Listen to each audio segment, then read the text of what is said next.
In this video, I'm going to show you how to secure a new thread when you've already got existing stitches.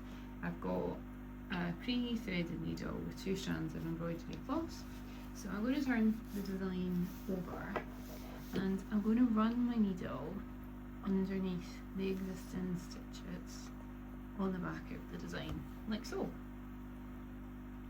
You can leave a short tail if you wish. I will then turn back over and I can just continue to stitch as normal.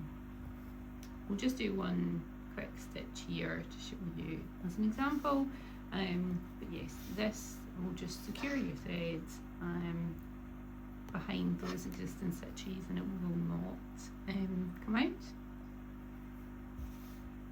Okay, so that's the stitch finished.